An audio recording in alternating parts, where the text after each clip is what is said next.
Paramashivoham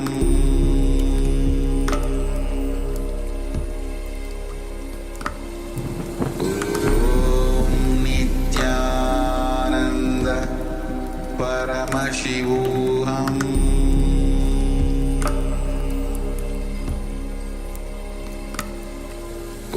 Om Nityananda Paramashivoham Paramashivoham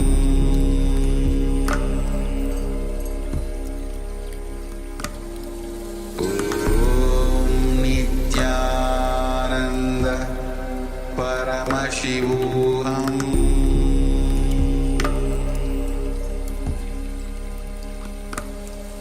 Om Nityananda Paramashivoham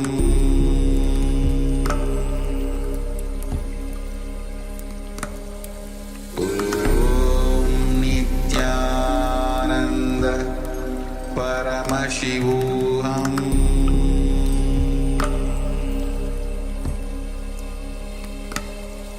Om Nityananda Paramashivoham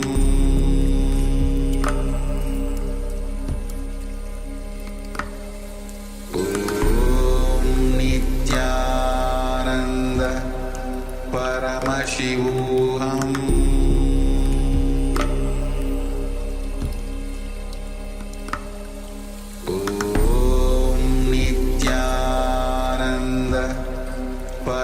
Paramashivoham Om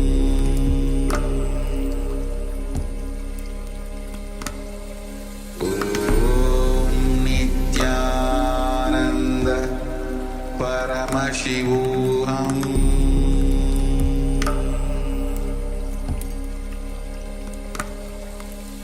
Om Nityananda Paramashivoham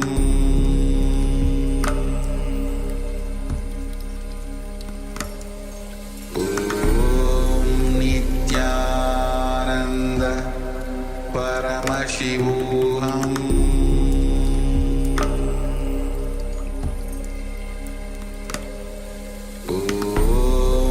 Nityananda Paramashivoham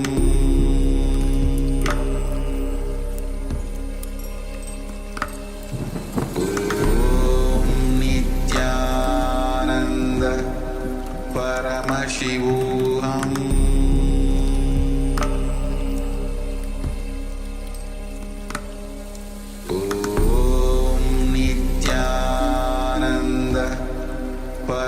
Paramashivoham Om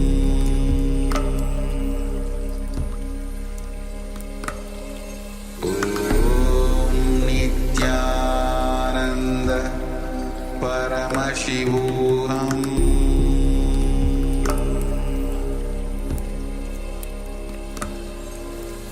Om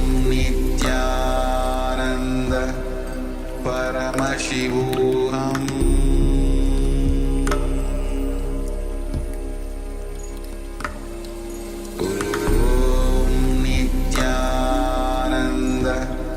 Paramashivoham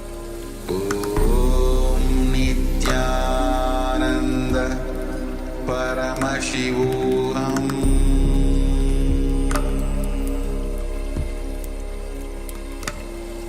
Om Nityananda Paramashivoham